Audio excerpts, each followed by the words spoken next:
help clean up nè. Đây à, giờ nó có chó chưa? Orange right there. That's orange, small one.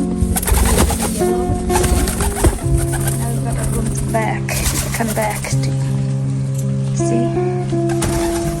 Cleaned out there, so now you can see cleared out there, right? There. Too late, they do get stuck there. Get stuck there. Okay. See? We'll come back here. Hey, Wednesday? This is Wednesday. You see the mouth? His mouth. Hey, one foot, buddy.